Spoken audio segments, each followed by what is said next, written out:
Mesdames et messieurs, bonjour. Je vous dis bonjour, mesdames et messieurs. Bonjour, bonjour, bonjour. Mesdames et messieurs, nous sommes au vendredi, nous sommes le 16 septembre 2022. On va essayer de développer un sujet qui m'a été proposé par une amie, un sujet de réflexion où elle pose la problématique que représente pour toi une femme. Comment tu la décris? Voilà le sujet de réflexion qu'elle pose. C'est une amie. Que représente pour toi une femme? Comment tu la décris? Bon, c'est un sujet qui est très vaste, qu'il sera très difficile de traiter parce que chacun de nous a sa conception vis-à-vis d'une femme. Chacun de nous a sa propre vision d'une femme. Donc, je vais quand même essayer de reprendre à ce sujet. Que représente pour toi une femme? Comment tu la décris? Bon, mais avant de développer, cette dame qui pose cette problématique, elle est dans la cinquantaine. Je vais taire son nom, parce que ce n'est pas le but. Voilà, elle est dans la cinquantaine. C'est une maman de 4 enfants. Si je dis ça, c'est tout simplement parce que s'il faut traiter ce sujet, il faut que je sache de quelle femme nous allons parler. Parce que là, il pose la question, que représente pour toi une femme? Comment tu la décris? Mais quelle femme? Quel type de femme nous allons parler? Est-ce que nous allons parler de la femme émancipée? Est-ce que nous allons parler de la femme d'hier, c'est-à-dire nos mamans? Parce que la femme d'aujourd'hui et la femme d'hier, c'est-à-dire nos mamans, c'est deux femmes différentes. Même si nous repartons dans la nuit de temps, si nous parlons de la première femme, Ève d'hier, celle qui était là au commencement avec Adam, est-ce que cette Ève-là est pareille avec la Ève du XXIe siècle? Non, c'est deux Èves différentes. Donc, de quelle femme nous allons parler? De la femme au foyer? De la femme d'aujourd'hui qui peut chasser un homme? Qui peut la traîner en justice pour qu'on puisse lui verser la pensée alimentaire? Est-ce qu'on va parler de la femme qui fait un chantage à travers une vidéo de sextape? Une femme avec laquelle vous êtes parti à l'hôtel, vous avez fait l'amour, et demain, elle va vous faire du chantage pour vous dire que si vous ne payez pas, je vais balancer la vidéo sur les réseaux sociaux. Est-ce que c'est de cette femme-là que nous allons parler? Ou bien nous allons généraliser. Mais est-ce qu'on peut généraliser puisque toutes les femmes ne sont pas pareilles, comme tous les hommes aussi ne sont pas pareils? Alors, est-ce qu'on va parler de quelle femme? J'avais dit, celle qui est une grande gueule, ou bien de la femme qui est trop encombrante et qui prend trop de place. Voilà, il y a tellement de types de femmes. Il y en a qui sont colériques, il y en a qui sont douces, il y en a qui sont très polies, j'en avais déjà dit, il y en a qui sont impolies, il y en a qui ne savent pas préparer. Donc il y a beaucoup de critères de femmes. Et chaque homme a ses critères qui l'attirent envers une femme. Je vais essayer de répondre quand même à cette question. Que représente pour toi une femme? Comment tu la décris? Et ça n'engage que moi. Et je ne cesse de dire que je n'ai ni le monopole de la vérité, ni le monopole de la parole. Voilà, donc je vais essayer de répondre à cette question. Et ça n'engage que moi, effectivement, parce qu'on ne peut pas généraliser. Voilà. Que représente pour toi une femme? Comment tu la décris? Pour moi, la femme, c'est la complice idéale. La femme idéale, hein, c'est la complice. C'est celle qui est là à tout moment. Celle qui assiste un homme. Celle qui rassure un homme lorsque celui-ci doute. Parce qu'il y a des hommes, parfois, ça fait pratiquement 8 mois qu'ils cherchent du boulot, ils n'en trouvent pas. Lorsqu'il revient à la maison, il a l'impression de perdre sa virilité. Parce qu'un homme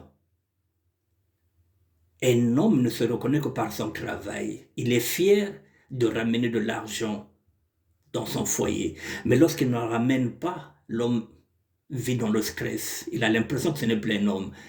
Et à côté, il y a une femme qui rassure, qui va te dire, mais chérie, c'est pas grave. Au moins, tu cherches, tu n'es pas à la maison, tu cherches, ça finira par payer. Continue de chercher, je vais t'aider à chercher. Voilà la femme. Et s'il faut encore, que représente pour toi une femme? La femme, c'est celle qui prie pour son mari. Dès que celui-ci sort, celui-ci va chercher le boulot, madame reste à la maison, elle se met à genoux, elle implore son Dieu pour que ce dernier puisse guider les pas de son mari, pour que son mari trouve du boulot. Donc cette femme est en train de prier pour que son mari puisse trouver du boulot. Cette femme qui est en train de prier pour qu'il ait la paix dans sa maison, pour que la maladie ne puisse pas frapper sa maison. Voilà une femme qui veille non seulement pour son mari, qui veille aussi pour ses enfants.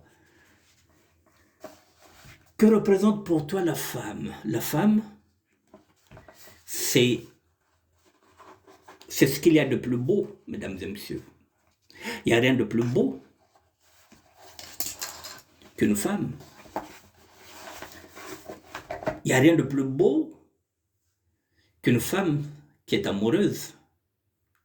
Il n'y a rien de plus beau qu'une femme qui vous love. Il n'y a rien de plus beau, mesdames et messieurs, si vous êtes complice avec la femme que vous aimez. Il n'y a rien de plus beau si vous partagez les joies, les peines, les pleurs, les larmes avec celle qui vous accompagne tous les jours. Il n'y a rien de plus beau qu'une femme qui vous love, qui vous susurre dans vos oreilles.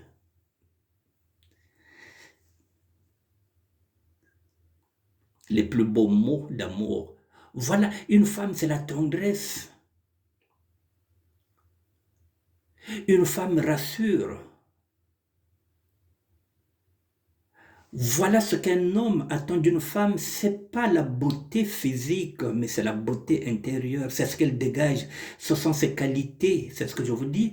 La beauté physique n'a rien à voir avec la beauté intérieure. Une femme, je continue de regarder, que représente pour moi une femme? La femme depuis la nuit du temps, mesdames et messieurs. C'est le corps de la femme, c'est le temple de Dieu. Une femme qui se respecte, une femme fidèle. L'homme est aux anges. Et cette femme-là, quand elle est là, comme c'est écrit dans la Bible, qui trouve une femme trouve le bonheur. Donc, la femme est le symbole même de la réussite d'un homme. Donc, une femme peut vous apporter le bonheur si vous lui donnez aussi le même bonheur. Une femme peut vous apporter le malheur si vous lui donnez le malheur. Si vous ne la considérez pas, cette femme-là, oui, peut vous apporter la poisse.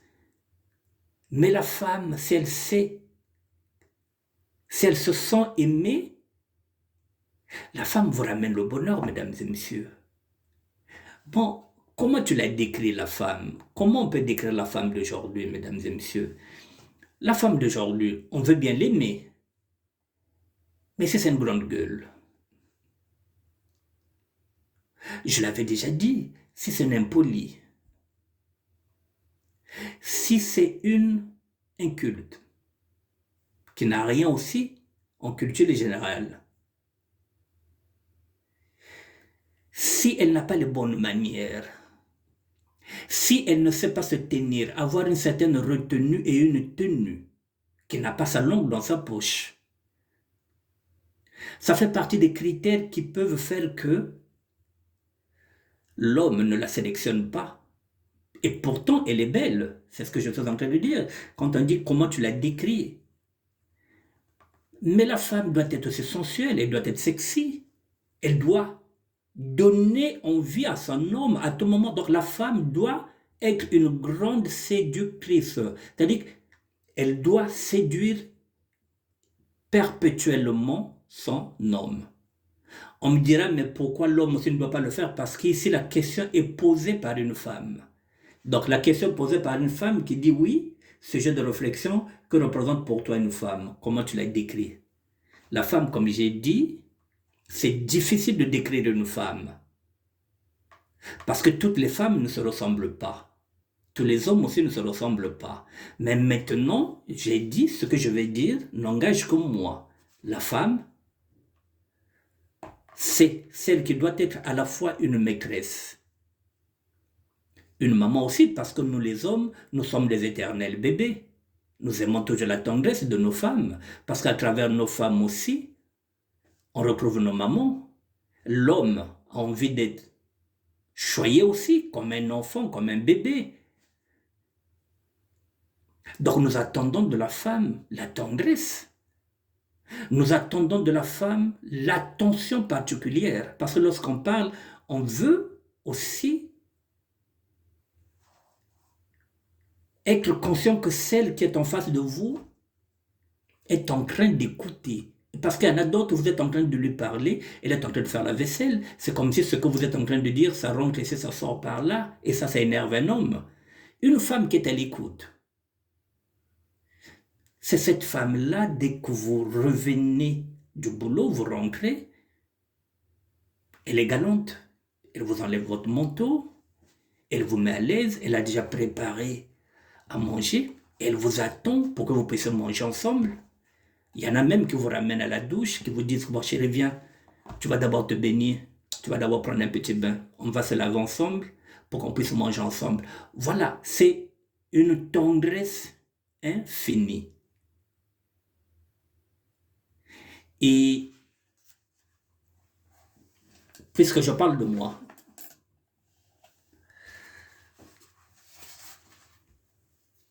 la femme d'aujourd'hui, je parle de moi, puisque c'est à moi qu'on pose la question, je n'ai pas besoin d'une femme encombrante. Je n'ai pas besoin d'une femme imposante qui prend trop de place. J'ai besoin aussi, à un moment donné, d'être seul. Il y a des hommes qui sont solitaires de nature. Il y a des femmes aussi qui sont solitaires de nature. Et ces femmes-là aussi, à un moment donné, elles veulent un moment d'intimité à elles.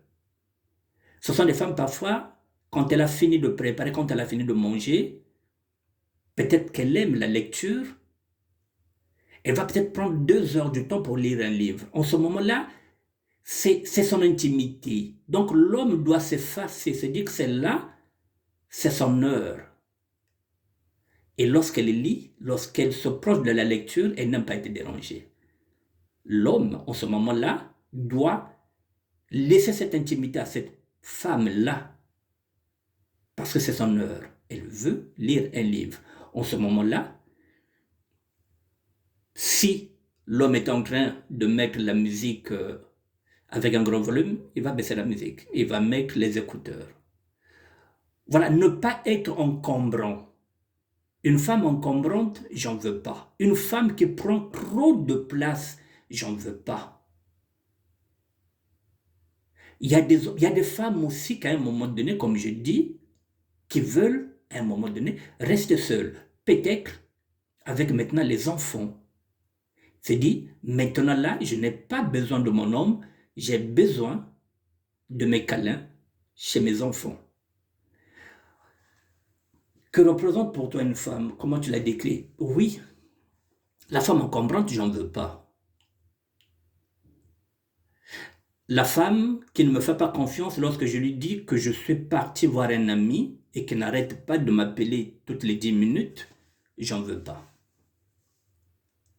Si ce n'est pas une relation de confiance, on arrête. Voilà. Par contre, le jour où, effectivement, lorsqu'on fait confiance à une personne et qu'on s'aperçoit que la confiance a été trahie, oui, en ce moment-là, oui, l'homme assume que la femme soit maintenant peut-être trop encombrante, effectivement parce que la relation de confiance a été trahie, oui, mais tant que la relation de confiance n'est pas encore trahie, je ne me vois pas aujourd'hui vivre avec une femme trop encombrante, trop envahissante, trop possessive, trop jalouse, et qui est là pour que je m'occupe d'elle 24 heures sur 24 heures. Une colle, une pote-colle aujourd'hui comme femme qui est collante, non. Ce que je dis n'engage que moi, c'est ce que je dis, parce que on ne peut pas généraliser. La question m'est posée, que représente pour toi une femme? Elle doit savoir à quel moment elle doit me laisser dans mon intimité. Moi aussi. Peut-être que j'ai envie de jouer aux échecs, seul. J'ai envie de faire une partie d'échecs, j'ai envie d'être concentré pour faire une partie d'échecs. S'il y a des gens qui jouent au Scrabble, ils veulent jouer au Scrabble, ils veulent être seuls. En ce moment-là, je n'ai pas besoin. Ou si elle est là, mais qu'elle ne soit pas encombrante, elle peut ronronner. Elle peut se blottir. Oui, au moins, je sais qu'elle est là, elle est en train de me lever. Mais elle ne m'empêche pas de travailler. Et il y en a qui te disent, mais oui, mais arrête de travailler, il faut d'abord penser à moi, occupe-toi de moi. Mais non. Il y a un temps pour tout. Mais par contre, si elle est là, oui, sa présence, oui, me rassure qu'elle est là.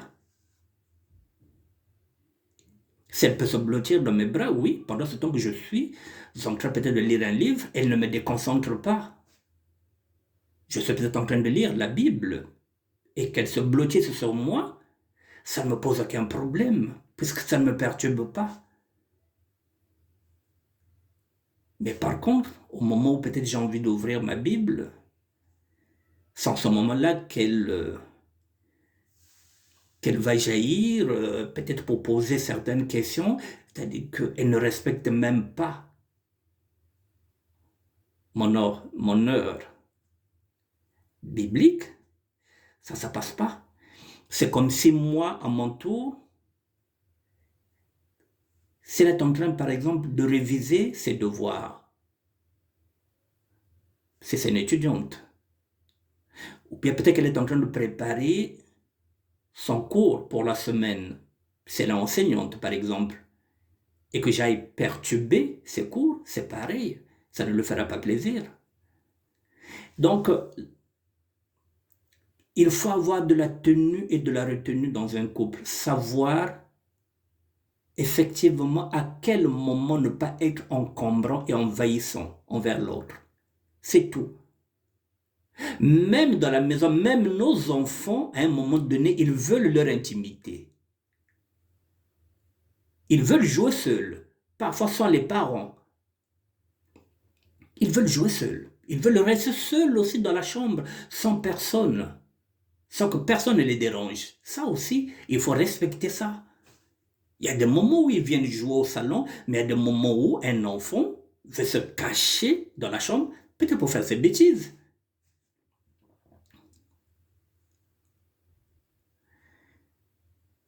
Je ne sais pas si je suis à la hauteur de ce sujet-là, mesdames et messieurs, mais j'ai dit, il est très vaste. C'est pourquoi j'ai dit, on va parler de quelle femme? De la femme émancipée? Parce que la femme émancipée, vous vivez chez elle, celle qui paye la maison, c'est quand elle veut, vous n'avez aucune intimité. C'est quand elle veut, c'est elle qui paye les factures, vous êtes chez elle, même si vous n'êtes pas un gigolo, elle vous considère comme un gigolo ou bien un homme qu'elle considère comme un objet sexuel. Donc quand elle a besoin de vous, dès qu'elle claque les doigts, vous n'avez pas d'intimité. Elle n'a aucune retenue. Vous êtes en train de subir la loi du sexe.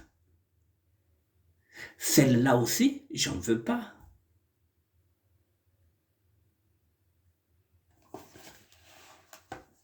Là, c'est la femme émancipée. Les femmes d'hier, nos mamans, elles savaient respecter.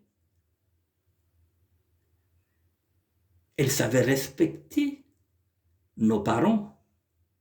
Elles savaient qu'à cette heure-là, papa était en train de faire la sieste. Donc, elles nous demandaient d'aller jouer ailleurs, d'aller jouer dehors, parce que votre père est en train de faire la sieste. Et lorsque papa fait la sieste, c'est pas ce moment-là que maman va choisir, peut-être d'aller faire l'amour avec papa. Elle sait qu'en ce moment-là, mon mari est en train de faire la sieste. Ce moment-là, lui, il ne veut pas être emmerdé. On vous chasse dans la parcelle, on vous dit allez jouer ailleurs, votre père est en train de dormir. C'est pareil. Lorsque nos mamans prenaient leur heure de prière, papa aussi profitait d'aller dans un bar avec ses amis. Pendant 2 heures, c'est que madame est en train de prier pour la maison. Papa s'en va dans un bar avec ses amis, il profite de boire son petit vin là-bas, parce qu'il sait que les 2 heures-là, je ne peux pas emmerder madame. Yana kina kusambila ka sambila kata sambila azo sambila. Donc le pas ban bobbi mabake do sakana libanda. Yan mazana ban ke ben basika ben kon sakana ngani mama ben kana sambila. Donc no beno kuku mama sambila kata sambila beto kata sambila kuku. Donc tu yaka tenen no kumbaji même na sa profiter ndina no moi bière fiane. Voilà, il faut savoir respecter l'intimité de l'autre.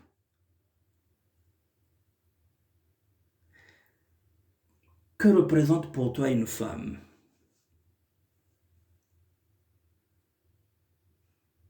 Laquelle? La femme au foyer? Si c'est une femme au foyer qui s'occupe de mes enfants, j'ai le droit de lui devoir beaucoup de respect parce que c'est pas parce que je ramène l'argent que je dois manquer de respect à cette femme-là, c'est pas parce que c'est une femme au foyer. Non. Voilà, c'est grâce à elle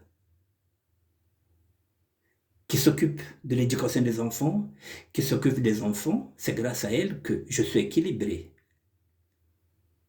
Donc une femme au foyer ne me dérange pas.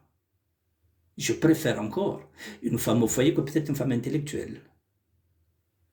Une femme intellectuelle, si vous n'êtes pas intellectuel, ce sera difficile.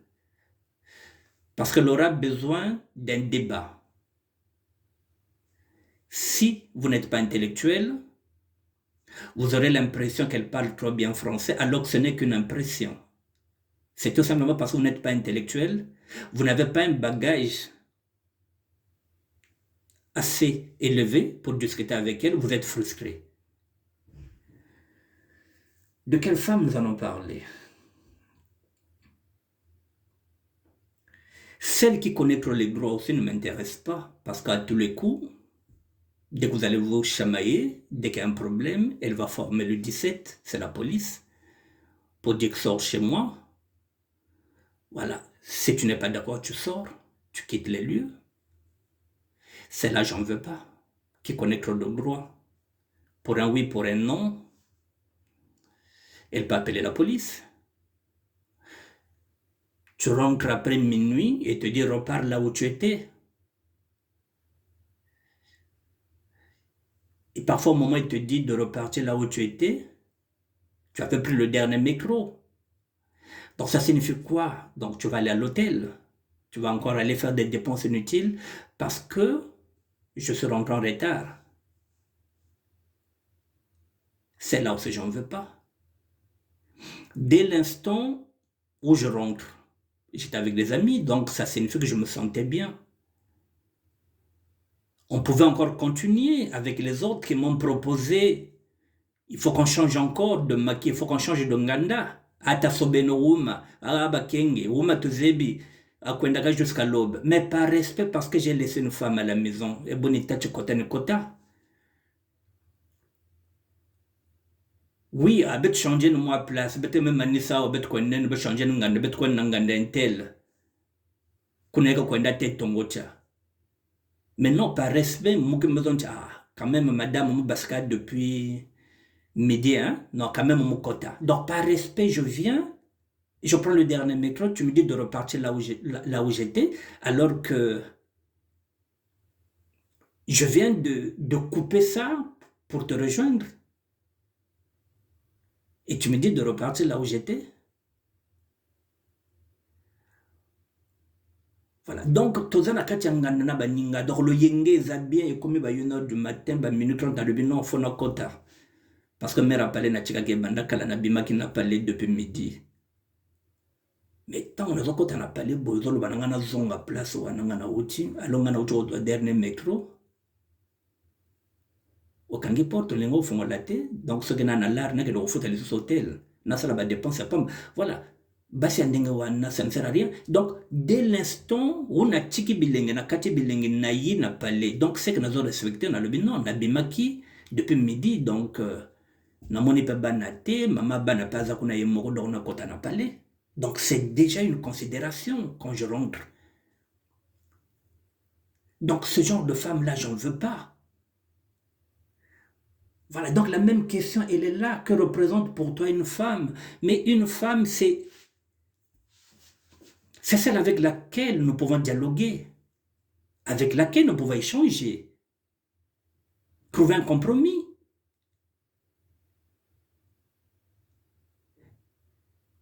Mais si je me retrouve en face d'une femme qui n'aime pas dialoguer,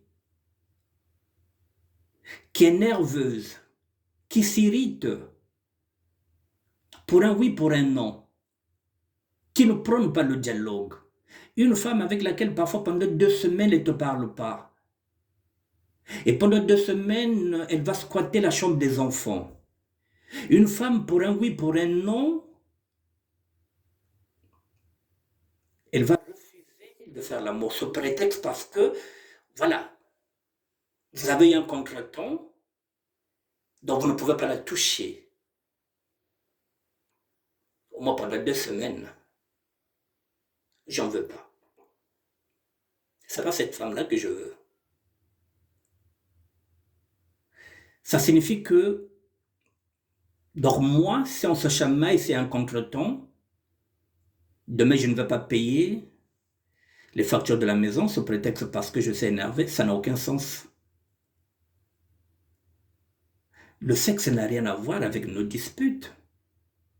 Le lit conjugal n'est pas un lieu où on règle les conflits que nous avons eu au salon. Au contraire, c'est là-bas, dans ce lit conjugal, où la complicité prend encore le dessus sur nos disputes du salon. C'est notre lieu conjugal, c'est notre nid à nous. C'est là où nous avons notre complicité, c'est là où nous sommes soudés. On ne peut pas se désunir dans notre chambre, c'est là où nous sommes soudés. Peu importe nos disputes de salon, que ce soit devant les enfants ou pas, lorsqu'on arrive dans la chambre, c'est notre lit. C'est un chez nous. On oublie tout ce qui était au salon. Voilà, on se love. Et puis on se réveille demain avec le même sentiment que je t'aime, que tu m'aimes. Mesdames et messieurs, c'est difficile. Je ne sais pas si j'étais à la hauteur de ce sujet-là, le sujet de réflexion qui m'a été donné par une amie, que représente pour toi une femme, comment tu l'as décrit. Je dis bien que ça n'engage que moi. Ça n'engage que moi. Le but aussi de ces sujets-là aussi, effectivement, que chacun de nous s'approprie ce sujet et qu'il en fasse sa propre réflexion. Moi, je viens de répondre par rapport à moi. Ce n'est pas une généralité. Ma réflexion n'est pas la vôtre. Ma conception n'est pas la vôtre. Le but, c'est que chacun de nous puisse effectivement s'exprimer. Mesdames et messieurs, nous sommes vendredi. Nous commençons pratiquement le week-end. Je vous dis à bientôt. Je suis vraiment désolé si je n'étais pas à la hauteur de ce sujet. Je suis désolé parce que c'est trop vaste. Il est difficile de déterminer la représentation d'une femme, c'est-à-dire la femme idéale. C'est difficile. Très difficile comme sujet. Je vous dis bonsoir, mesdames et messieurs, et à demain. Merci.